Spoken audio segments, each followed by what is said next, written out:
Kayo, Senator Tol. Good morning, good morning, good morning po sa ating mga taga-subaybay.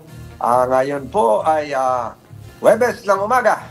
At tayo po ay maaga rin ngayon at mamaya ay papunta po tayo sa lalawigan ng Bulacan, Cecil. Kaya maaga tayong naghahanda. Marami tayong pupuntahan. Paumbong, San Rafael, Bando, Maliwag. Susuyurin nyo pala yung buong Bulacan, Sentol. Susuyurin natin yung Bulacan. Habulin ko muna bago uminit ng uminit. At bukas naman po, nasa Maragondon, Cavite tayo para sa paggunita sa kamatayan ni Gat Andres Bonifacio. Ayun. At Sentol, dahil mainit na pinag-uusapan ngayon yung pagbabalik sa old school calendar. Yan po ang ating magiging punto ng diskusyon ngayong umagang ito. Wag na nating patagalin pa, Sentol. Dahil nasa ating linya na ng komunikasyon si DepEd spokesperson, Assistant Secretary Francis Bringas. Good morning po, Asek. Morning, Asek. Asek? Good morning. Asek, good morning. Ayun. Good morning. Good morning, Asek. Pasensya na, ginising ka namin na maaga. Diretso na si Senator Tolentino po ito. Hello, Senator Tol. Magandang umaga po sa inyo. Good morning. Nung mga nakaraang linggo, ang pinag-uusapan ay yung pagbabalik sa dati na school calendar. Subalit, itong 2024-2025 ay merong transisyon. Hindi biglaan kagad na June to March. Pero nung nakaraang araw ay merong pahayag ang Pangulo na mabilis na. So ano ba ibig sabihin nito? Magkakaroon pa ng transisyon? July yung katapusan natin ngayon, may iksing bakasyon, o diretso na kaagad yung pagbabalik sa dating school calendar, Asek? Hello, Senator, napakahirap kung June tayo kaagad ngayon kasi mag-e-end pa lang po yung ating school year. Current school year, mag-e-end pa lang tayo ng May 31 at marami na tayong mga programa na naka-program para sa 2 buwan na bakasyon ng guro at mga mag-aaral. So definitely po, not this year but 2025. Ayun. So ano pa rin, kahit sinabing madaliin, masusunod pa rin yung transition period ng pinlano ng DepEd, correct? Yung original plan ng DepEd, na-reduce natin to 2 years, yung 5 years na transition natin. So, ang original natin ay 2026 pa dapat ang mag-June tayo. Pero dahil may pronouncement si President, we will commit to abide by the decision of the President. So, taga-taga mo na, ulitin ko ulit. May transition pa, wala na? Meron pa? Meron pa, Senator, pero 2025 yung June natin instead of 2026. Ayun, napabilis. Correct, Cecil?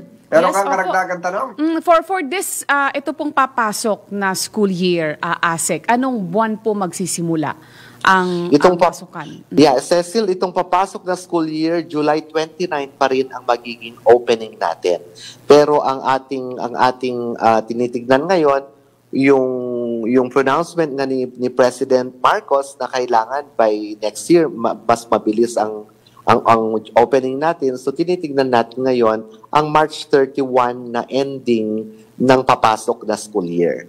Ayun, March 31. Kaya lang po, iigsi. Ibig sabihin, babawasan po yung bilang ng araw ng pasok ng mga estudyante. Yes, yan yung magiging effect ng madali ang pagbabalik natin sa June. At kailangan din nating i-maintain yung 2 months na bakasyon ng teachers at ng mga mag-aaral. So, yung March 31 din ang tinitingnan natin na maagang pagtatapos. Hindi ba ito magiging challenging, Asek, lalo pat meron tayong hinahabol na kailangan mag-improve yung comprehension po ng mga mag-aaral?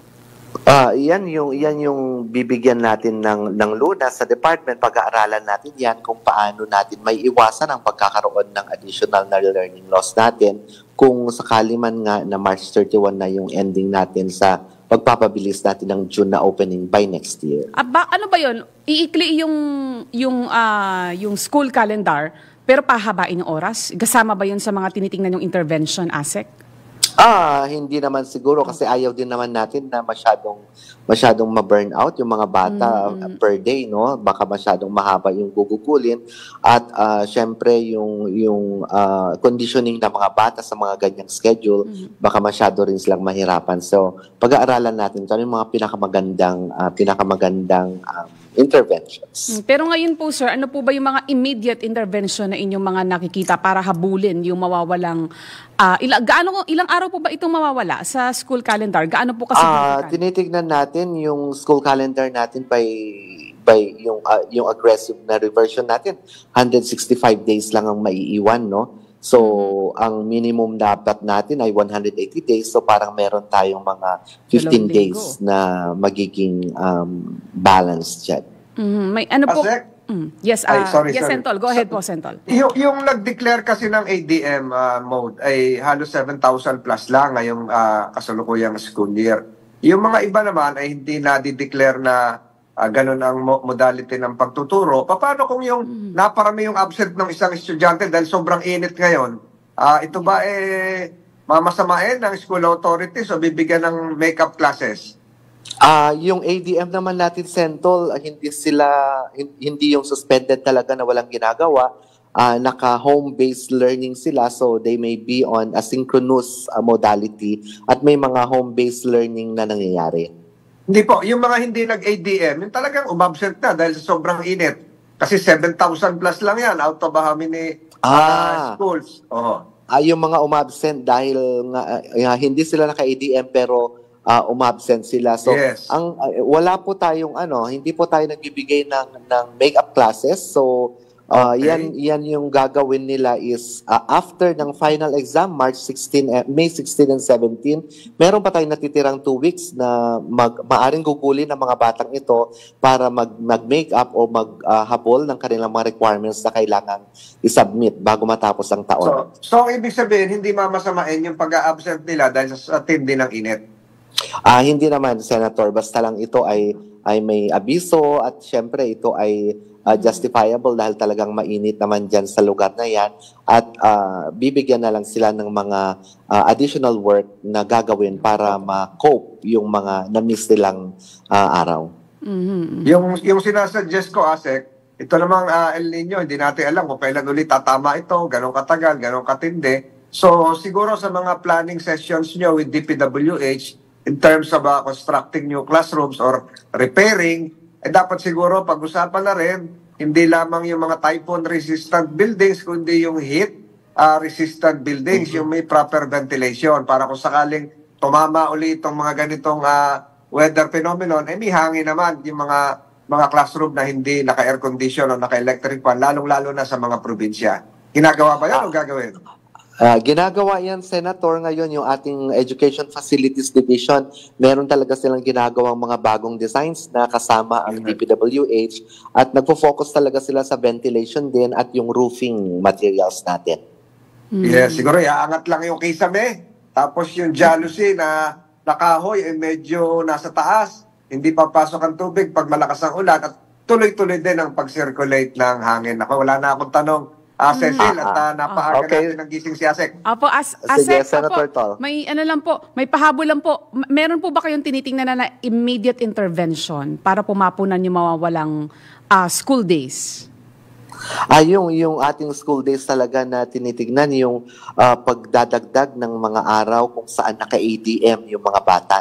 Yan talaga yung natitira nating intervention para mapunan natin yan. So, siguro yung pagdadagdag natin ng additional days na kung saan naka-ADM yung mga bata, yan muna yung tinitignan natin. Anong ibig sabihin po ng asynchronous class? Yun po ba yun? Asynchronous pa rin yan kasi kung titignan mo yung ating calendar, kung yun ang masusunod natin, may mga ADM sessions na rin tayo dyan, pero magdadagdag tayo ng mga ADM sessions, probably yung mga Saturdays, makukuha natin yung ibang mga Saturdays natin at syempre, ayaw naman natin na lahat naman ng Saturday ay ATM natin kasi mahirapan din yung teachers at mga learners natin. Lastly na lang po, Asek, kayo na po, direkta manggaling sa inyo, paalala, ngayon darating po na graduation at moving up ceremonies. Ano po ang dapat tandaan? Ano po ang hindi dapat gawin?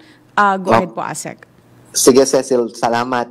Paalala sa ating mga mag-aaral, ating mga parents at ating mga eskwelahan, ang mga school personnel, ngayong graduation po, we are strictly enforcing no collection policy. Wala po tayong mga i-collect kung anumang contribution sa ating mga parents o ating mga learners at gagastusin natin ang ating school MOE para sa pagdaos ng simple pero makabuluhang graduation ceremonies. Gawin po natin itong hindi masyadong extravagant at syempre gawin natin ito sa mga cooler places, areas of the school. Kapag wala po tayong mga covered courts, gaganapin natin ang ating graduation sa mga maagang oras before 10 o'clock or later in the afternoon after 3:30 p.m. Yun lang, Kailan Cecil. po graduation, Asek? Kailan po? Kailan ang mga graduation? Generally, kailan? Mga petsa? Yeah, general schedule natin, Sen, is May 29 up to May 31. Ayun, malapit na. Maraming salamat, Asek. Yes, Senator Tol. Maraming salamat sa pag-paunlak sa aming paanyaya at good luck po sa DepEd family. Alam mo, Cecil, marami tayong natutunan ngayon pero Yes, papunta na ako ng Bulacan at tayo ingat po po ay kayo. magkikita-kita bukas. Mhm. At ang oras po natin ngayon ay alas 6:16 ng umaga. Mga balitang updated, mga isyong updated, mga komentaryong updated sa Usapang Tol. Kasama si Senator Tol, Senator Francis Tolentino, Tol ng bawat Pilipino at Cecil Villarosa. Sa punto pong ito, no, bago natin puntahan yung ulo ng ating mga balita, actually, we have to be reminded na next year po, election year yan. Mayo, idinaraos yung eleksyon, ano?